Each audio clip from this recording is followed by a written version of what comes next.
kemarin itu seperti yang dikatakan Pak Prawira tadi, itu hampir tertangkap sebetulnya. Kopi yang dibuat masih panas gitu ya, belum sempat diminum. Jadi dia melarikan diri. Kemudian Khalid Mesal juga hampir mati kan. Telinganya dimasukin racun apa ya? Racun oleh agen Mossad ketika di Yordania.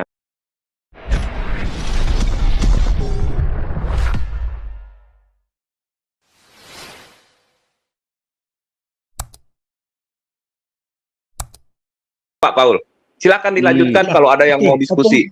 Opung, mungkin saya mau tambahin Opung kan Opung tanya kenapa Indonesia bela Hamas ya. Itu kalau saya sih bisa tebak Pak itu bahwa kita tahu kan Islam ini kan agama hoax ya.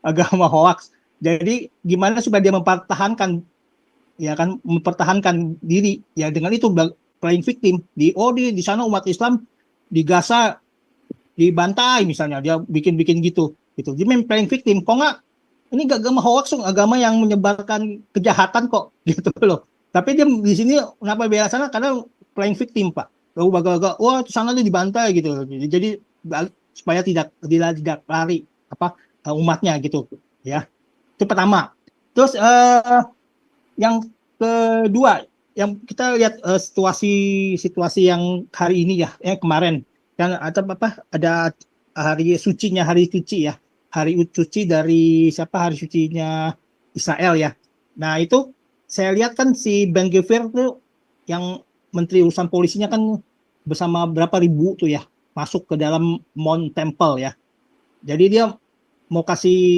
ini nih mau kasih informasi ke lawan-lawan ke lawan-lawan Israel ya bahwa lu kalau masih terus menelundupkan orang untuk membunuh orang Israel di tepi barat itu Mount of Temple itu akan pasti direbut dan itu akan dibatasi itu Yordania nggak boleh bisa masuk ke tepi barat tuh langsung ditutup tuh supaya tidak ada lagi kan sama ini kan ada di tepi barat yang dikuasai oleh Israel dan Palestina itu kan sering sekali itu terjadi penusukan atau enggak penembakan warga Israel. Nah ini si Ben Gvir kasih tanda nih. Ini saya bisa masuk nih.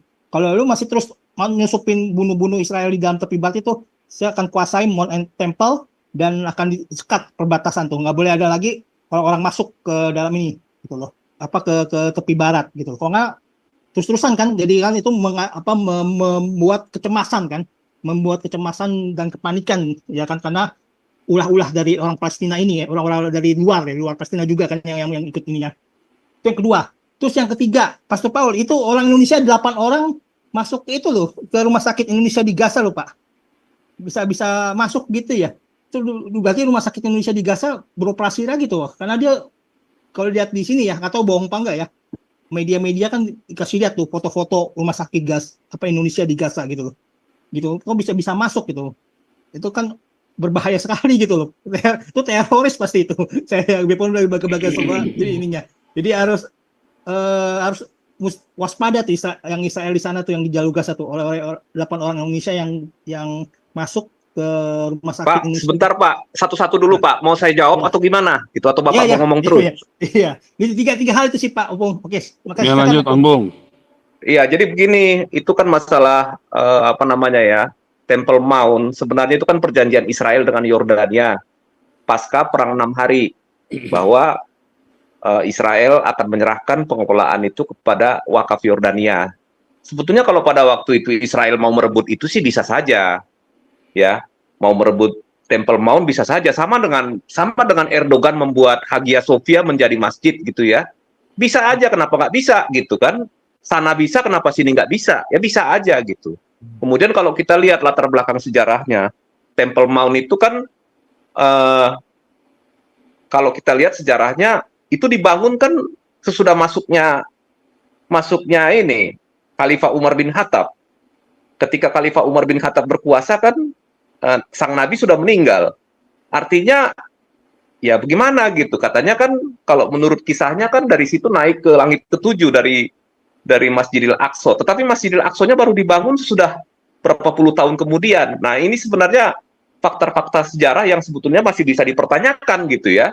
Tapi orang-orang Muslim ini selalu mengklaim bahwa Temple Mount itu adalah situs-situs sucinya mereka. Kenapa? Kalau itu nggak diklaim sebagai tempat suci, maka mereka kehilangan kendali atas wilayah Yerusalem itu. Jadi itu semacam titik kekuatan untuk pengikat, untuk klaim bahwa wilayah itu mereka punya juga. Begitu sebenarnya.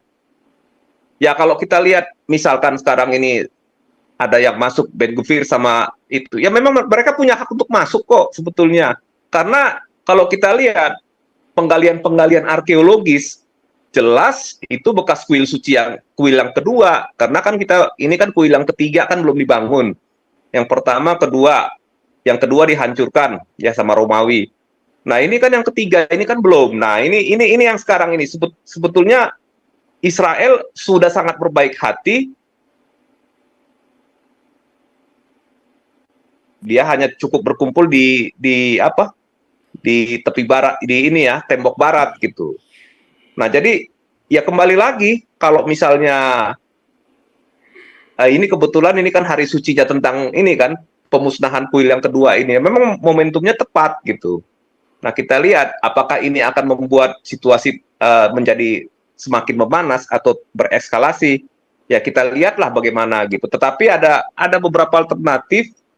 Kalaupun memang mungkin Pak Paul pernah bahas ya, atau di mana ya, saya pernah masuk juga. Itu Temple Mount itu wilayahnya kalau dibangun kuil yang ketiga juga masih bisa ada di bagian titik yang di sebelah selatannya atau bagaimana gitu ya. Nanti bisa kita cek sama-sama. Nah itu dia sekarang. Ya sampai sekarang pasti mereka nggak suka orang Yahudi masuk. Kenapa? Ya itulah klaim untuk menunjukkan kepada dunia ini hanya milik kami gitu. Padahal secara bukti arkeologis nggak ada klaimnya mereka terhadap tepi barat gitu ya, terhadap ini Temple Mount. Secara arkeologis dan secara sejarah juga nggak ada bukti gitu. Itu udah dibantah dengan penelitian sejarah Dan Gibson, Jay Smith dan lain-lain ya yang kita lihat di channel-channel luar itu nggak ada gitu. Gitu kira-kira. Jadi ya apalagi Pak? Opung, saya tanya, bagus analisanya. Saya yang beberapa bulan lalu kan, saya ini lucu lah, pemimpin Cina ini mempertemukan beberapa tokoh-tokoh Palestina untuk menciptakan kedamaian. Bagaimana Anda melihat itu? Kemarin ini anggap satu sandiwara lucu-lucuan aja menurut pemahaman saya, tapi saya tidak kaji lebih dalam ya. Waktu pertemuan di Cina itu sampai Indonesia kita diolok-olokkan. Coba-coba bikin pertemuan perdamaian apapun. Sekarang dibuat oleh Cina yang berani mempertemukan pemimpin-pemimpin Palestina dan beberapa sekutunya Palestina itu. Bagaimana Anda melihat itu yang beberapa bulan lalu itu? Iya, satu yang saya lihat, apa sih kekuatan Indonesia dalam soal mempersatukan kedua faksi ini? Jelas bahwa Indonesia nggak netral kan? Yeah. Nah, dalam konflik Arab Israel ini atau Palestina Israel, Indonesia kan tidak netral, itu satu. Yang kedua, kekuatan kita sebagai kekuatan diplomatis kita apa? Kekuatan militer kita, kekuatan ekonominya kita, apakah kita cukup kuat dan disegani oleh masyarakat internasional?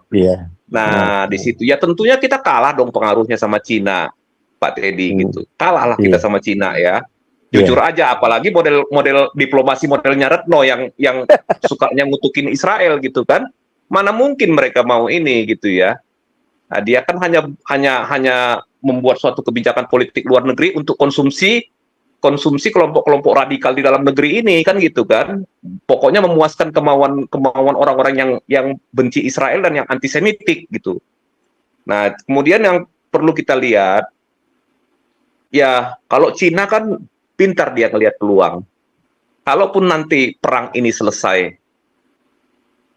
pertama itu pasti mau tidak mau akan rekonstruksi, akan dibangun kembali, kan? Nah, Cina kan berusaha masuk dari situ untuk ambil proyeknya itu, proyek pembangunan kembali Gaza gitu. Nah, bagi kepentingan Hamas itu jelas, Hamas ini kalau nggak berlindung di bawah ketiaknya Fatah, dia akan hancur. Dia mau menyelamatkan diri. Jadi kalau nanti dia bilang, oh kami sudah membentuk pemerintahan bersama gitu antara Hamas dengan Fatah. Karena kemauannya Netanyahu kan jelas pasti dia tidak mau ada Hamas dalam pemerintahan Palestina yang akan datang di Gaza maupun di tepi barat gitu. Nah itu jadi 3 alasan itu sebetulnya yang membuat Cina mempertemukan itu. Tapi Tapi posisinya pada waktu itu, kita lihat juga, Haniyeh masih hidup loh. Haniyeh masih hidup. Dan posisinya militernya Hamas ataupun kekuatan perangnya masih kuat. Tetapi kalau sekarang ini sudah jauh turun dan sudah semakin melemah, terutama sejak dikuasainya oleh Israel itu perbatasan dengan Mesir, ya, Philadelphia Corridor itu. Jadi setiap hari ya pabrik penyeludupan senjata itu semakin lama semakin berkurang karena semakin banyak terowongan yang dihancurkan. Yang kedua, Hamas kan membangun laboratorium dan pabrik senjata di bawah tanah. Nah, ini laboratorium ini juga dan pabrik senjata ini kan dihancurkan satu demi satu. Bahkan kemarin itu seperti yang dikatakan Pak Prawira tadi, itu hampir tertangkap sebetulnya.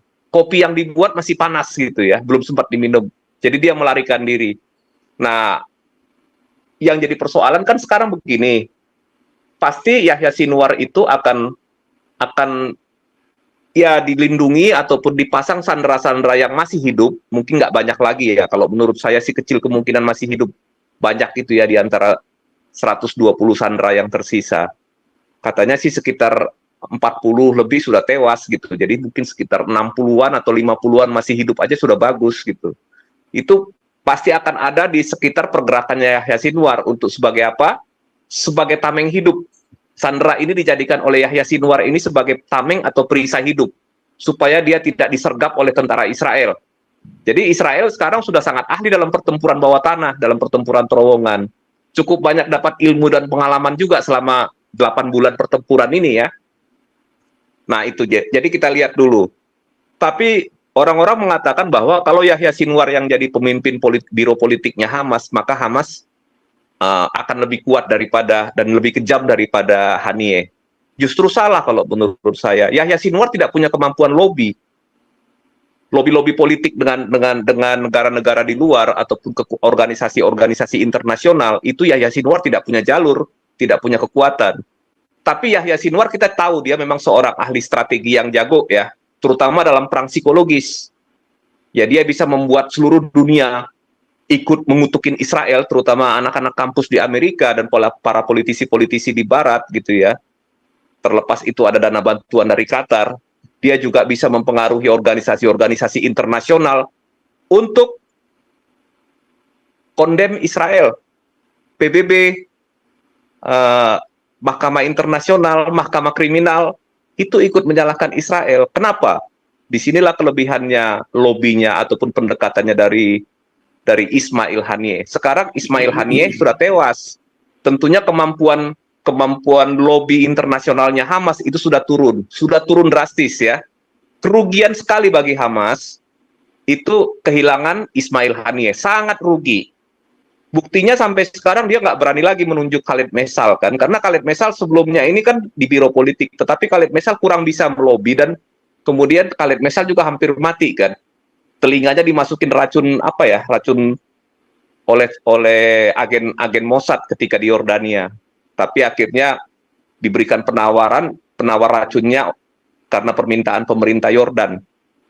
Sampai sekarang Khalid Mesal secara mental dia nggak mampu dia untuk menggantikan Ismail Haniyeh. Oleh sebab itu ya ditunjukkanlah Yahya Sinwar. Tapi Yahya Sinwar juga dengan posisi yang kalau dia masih di Gaza, ya berarti akan sangat sulit bagi dia untuk berkomunikasi dengan pihak dunia luar, karena kan handphone, alat komunikasi kan semua kemungkinan besar akan disadap, pasti ya paling pakai kurir gitu.